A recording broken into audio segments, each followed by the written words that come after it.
तो देश और राष्ट्र में क्या अंतर है? देखिए, जो राष्ट्र होता है जी वो एक समान संस्कृति और एक समान विचारधारा वाले लोगों का एक विराट समूह होता है, वो राष्ट्र कहलाता वो राष्ट्र है। जबकि देश क्या है? देश का एक बड़ा भौगोलिक स्थल होता है जी जिसकी एक निर्धारित और निश्चित सीमाएं होती है, जी जी जी जी उसको हम देश कहते हैं। देश में क्या होता है? उसमें एक राष्ट्रीय सरकार होती है जो उस देश को चलाती है। जी जी और जबकि राष्ट्र में क्या है कि राष्ट्र में हमारी राष्ट्रीय विचारधारा होती है, राष्ट्रीय संस्कार होते हैं जो उसको चल। CAA क्या है? इसके बारे में भी ज्यादा बताइए। CAA को आप कहेंगे सिटीजनशिप अमेंडमेंट एक्ट। जी सिटीजनशिप अमेंडमेंट एक्ट जो है, नागरिकता संशोधन कानून,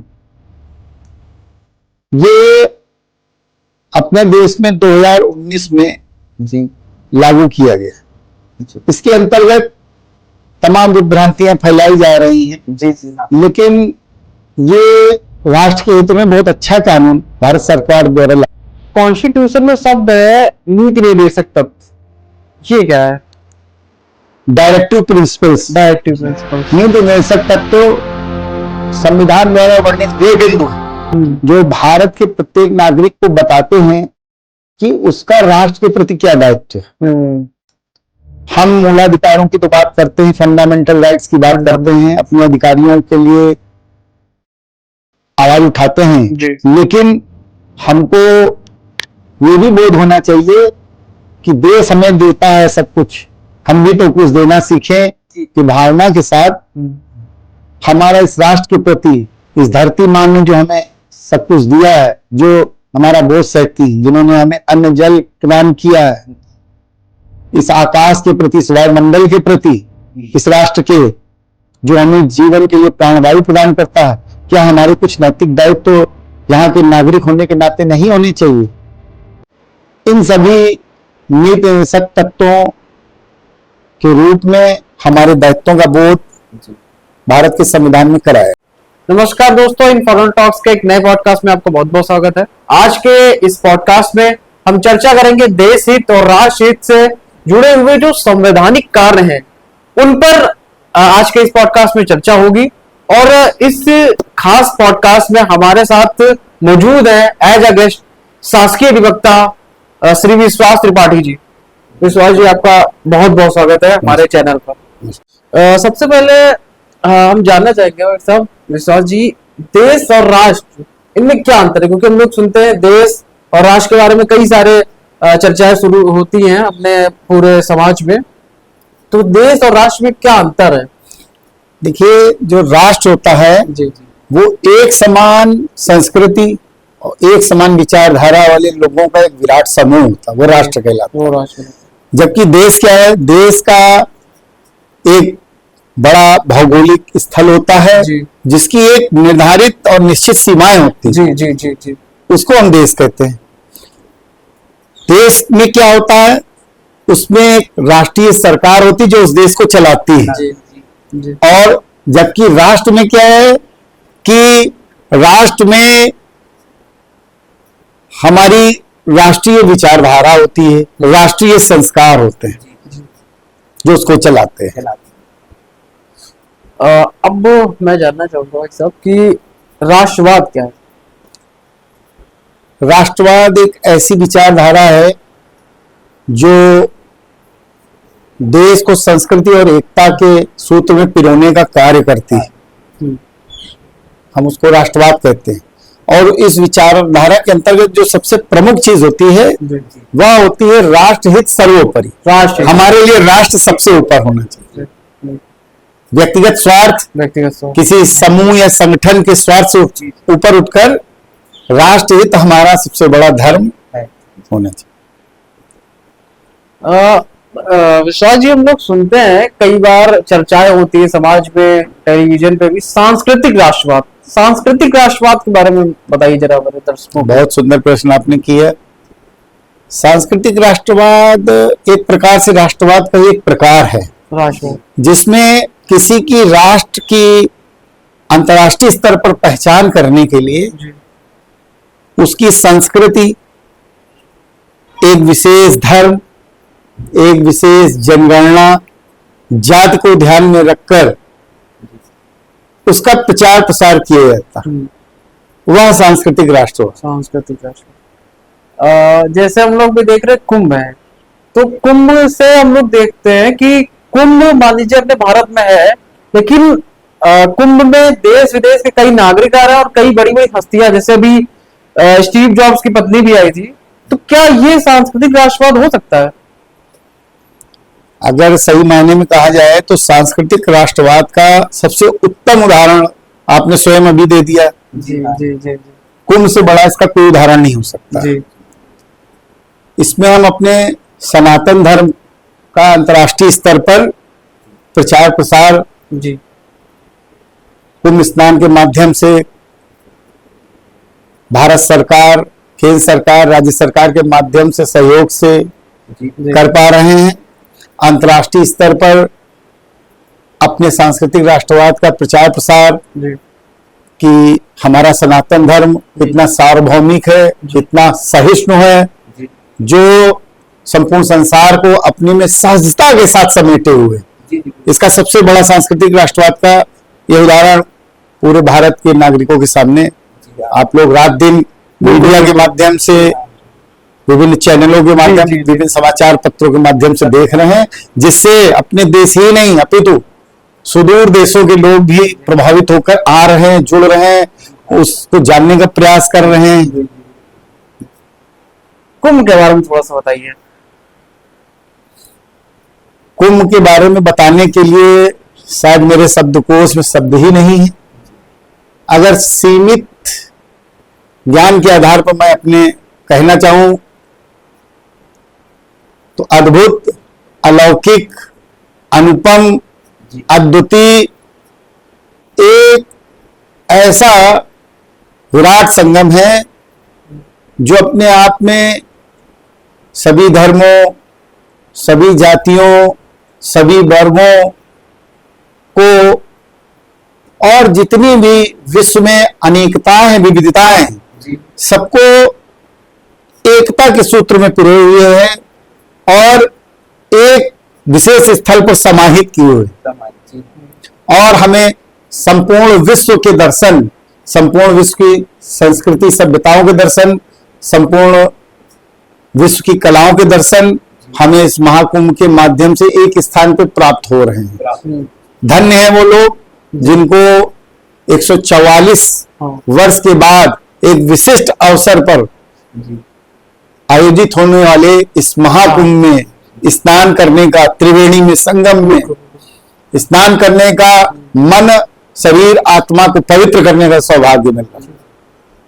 और जैसे कि हमारा भाई साहब, हमारा मुद्दा था, आज का विषय था कि राष्ट्रवाद, राष्ट्र के जो विषय है, राष्ट्र हित के लिए जो विषय है, अभी हम लोग देख रहे हैं कि रोहिंग्या घुसपैठ बहुत बड़ा मुद्दा है, कई चर्चाएं होती हैं टेलीविजन पर। तो जहां बात होती है रोहिंग्या घुसपैठ की, तो क्या इसका क्या हल है? संवैधानिक रूप से इसका क्या हल है? इसको कैसे रोका जा सकता है?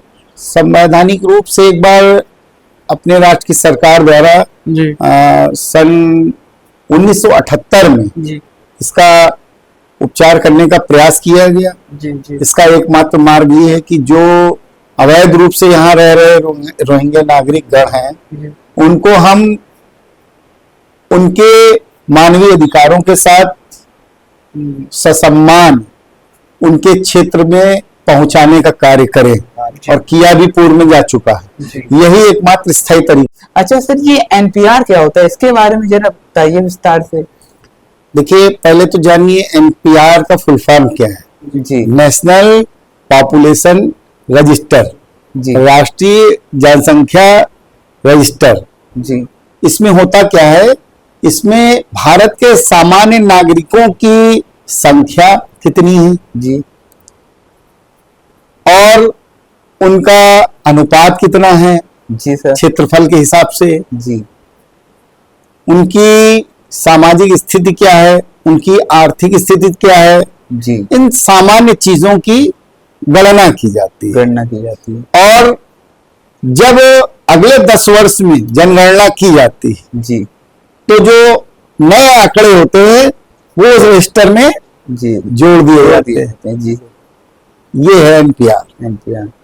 अच्छा सर, ये CAA क्या है, इसके बारे में भी जरा बताइए विस्तार से। सीए को आप कहेंगे सिटीजनशिप अमेंडमेंट एक्ट। जी सिटीजनशिप अमेंडमेंट एक्ट जो है नागरिकता संशोधन जी। कानून, ये अपने देश में 2019 में जी लागू किया गया। जी इसके अंतर्गत तमाम विभ्रांतियां फैलाई जा रही हैं, जी जी हाँ लेकिन ये राष्ट्र के हित में बहुत अच्छा कानून भारत सरकार द्वारा लाया गया है। जी इसमें हमारे जो पड़ोसी देश है प्रमुख रूप से जैसे पाकिस्तान है, अफगानिस्तान है, म्यांमार है, इनमें जो प्रताड़ित किए जा रहे अल्पसंख्यक समुदाय के लोग हैं, जी सर। विशेष रूप से अपने हिंदू समाज के लोग, जी जैन, बौद्ध, ईसाई, जी पारसी, इन सब लोगों को उसमें सिख सम्मिलित करने का कार्य किया गया है। जी सरकार का मानना है सन 2014 के पहले जी जो लोग इन देशों के नागरिक थे, अफगानिस्तान, पाकिस्तान और बर्मा के, जी अल्पसंख्यक पीड़ित होकर, प्रताड़ित होकर अपने देश में आ गए हैं। आ गए जी। इसमें मुस्लिम वर्ग को नहीं शामिल किया गया। अभी मैंने आपको बताया इसमें हिंदू, जैन, बौद्ध, सिख, ईसाई और पारसी वर्ग के लोग, उनको सरकार की ये मंशा है कि शीघ्र अतिशीघ्र भारत की नागरिकता प्रदान की जाए। जी इसमें जो विशेष जानकारी जो सामान्य वर्ग को नहीं है, करीब 58,000 जो श्रीलंकाई तमिल हैं, जी उनको भी इससे पृथक रखा गया। उनको नागरिकता न प्रदान करने का सरकार द्वारा निर्णय लिया। ले लिया गया जी। अच्छा सर, ये NRC क्या होता है? एनआरसी जी नेशनल सिटीजनशिप रजिस्टर।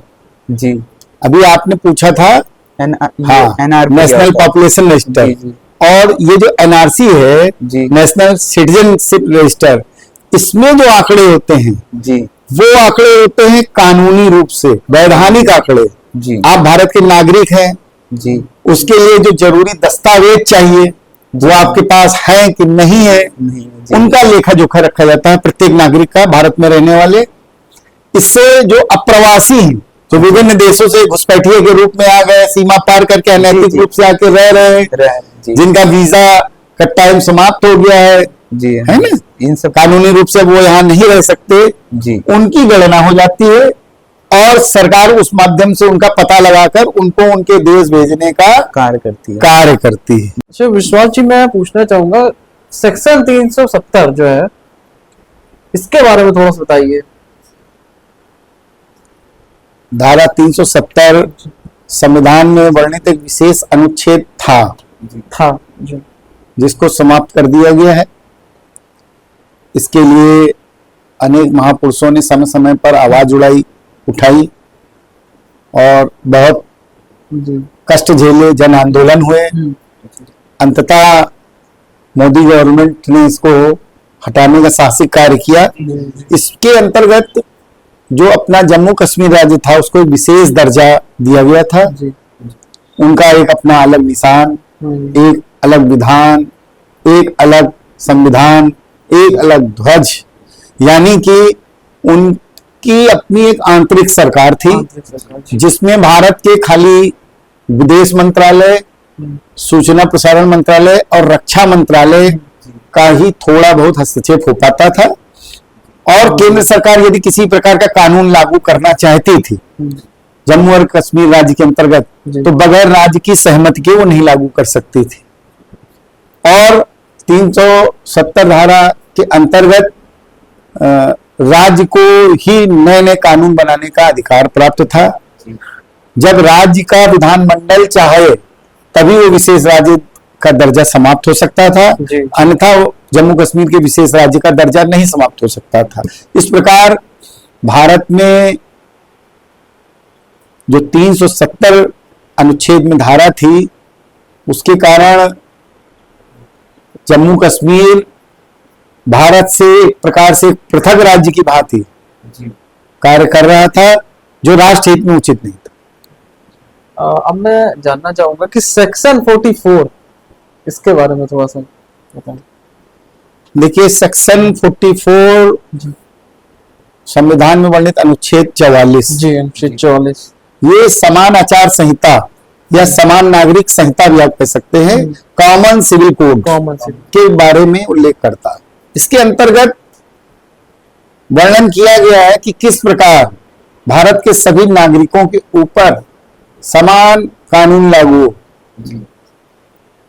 इसके पीछे सरकार की दूरदृष्टि थी, संविधान निर्माताओं की, कि भारत में रहने वाले प्रत्येक नागरिक को एक दृष्टि से देखा जाए।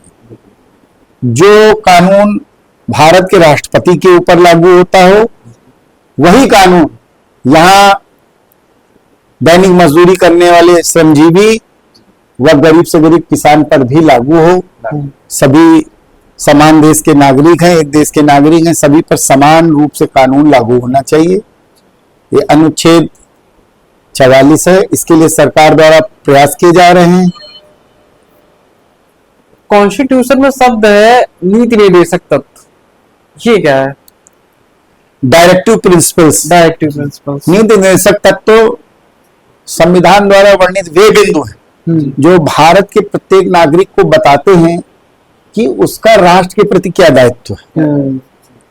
हम मूलाधिकारों की तो बात करते हैं, फंडामेंटल राइट्स की बात करते हैं, अपने अधिकारियों के लिए आवाज उठाते हैं, लेकिन हमको ये भी बोध होना चाहिए कि देश हमें देता है सब कुछ, हम भी तो कुछ देना सीखें कि भावना के साथ हमारा इस राष्ट्र के प्रति, इस धरती माँ ने जो हमें सब कुछ दिया है, जो हमारा बोझ सहती, जिन्होंने हमें अन्न जल प्रदान किया है, इस आकाश के प्रति, इस वायुमंडल के प्रति, इस राष्ट्र के जो हमें जीवन के लिए प्राणवायु प्रदान करता है, क्या हमारे कुछ नैतिक दायित्व तो यहाँ के नागरिक होने के नाते नहीं होने चाहिए?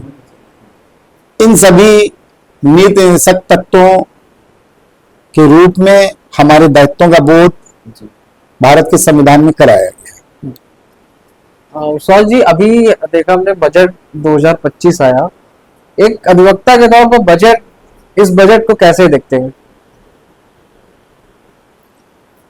बजट बहुत सार्वभौमिक, बहुत प्रशंसनीय है। मैं जब एक अधिवक्ता की दृष्टि से देखता हूं, अधिवक्ता राष्ट्र चिंतन करने वाला व्यक्ति होता है। सबसे पहले मैं समाज की पंक्ति में खड़े अंतिम व्यक्ति की ओर देखता हूं, उसको राहत देने वाला बजट है। मजदूर श्रमिक वर्ग के लिए उनका पहचान पत्र बनाना, उनका रजिस्ट्रेशन कराया जाना एक बहुत बड़ी इस बजट की विशेषता है, जिसके अंतर्गत यदि उनकी कोई एक्सीडेंटल डेथ होती है तो उनको, उनके परिवार को कुछ राहत कोष प्रदान किया जाएगा। उसके अलावा उनका बीमा होगा।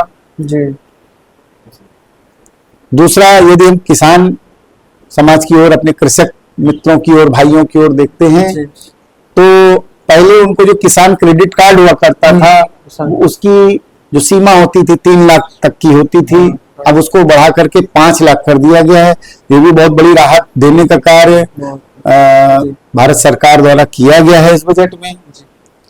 इसके अलावा जो भारत का एक सबसे बड़ा वर्ग है मध्यम वर्ग, जिसकी संख्या लगभग 70 से 80% बिल्कुल देश की कुल जनगणना की, उसको टैक्स में भारी राहत देते हुए सरकार ने उसको बढ़ा करके 12 लाख करने का कार्य किया है। इससे सबसे बड़ा फायदा राष्ट्र हित में ये होने वाला है, जब मिडिल क्लास के हाथ में पैसा होगा, उसके पास बचत होगी, सेविंग्स होगी, तभी वो इन्वेस्ट करने के बारे में सोचेगा, खर्च करने के बारे में सोचेगा, बाजार में निकलेगा, क्रय करेगा सामग्रियों को। इससे बाजार की जो आय है वो बढ़ेगी और भारत की जो जीडीपी है उसमें वृद्धि होगी, राष्ट्रीय आय में सरकार की वृद्धि होगी। सबसे प्रशंसनीय कार्य तो ये है, मैंने अपने पूरे जीवन काल में जो देखा कि कोई भी सरकार आज तक आई, उसने राजकीय कोष को भरने का कार्य इस बजट के माध्यम से किया, जबकि इस नरेंद्र मोदी की केंद्र सरकार ने निर्मला सीतारमण जी के माध्यम से जो बजट प्रस्तुत किया है वो देश की आम जनता की जेबों को भरने वाला बजट, जी जी और मैं इसकी भूरी भूरी प्रशंसा करता हूं एक अधिवक्ता होने के नाते। जी।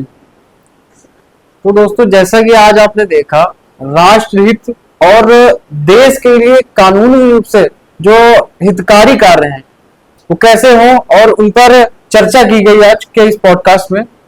तो आज के इस पॉडकास्ट में आने के लिए और अपना समय देने के लिए सर जी आपको बहुत बहुत धन्यवाद। आपका हृदय से आभार, सभी नागरिकों का अभिनंदन वंदन। तो दोस्तों, अगर आपको ये पॉडकास्ट अच्छा लगे तो हमारे इस वीडियो को लाइक कीजिएगा और अपने जानने वालों के साथ शेयर कीजिएगा, और आने वाले पॉडकास्ट के नोटिफिकेशन के लिए हमारे इस यूट्यूब चैनल के बेल आइकन को प्रेस कर दीजिएगा और चैनल को सब्सक्राइब कीजिएगा। तब तक के लिए जय श्री राम।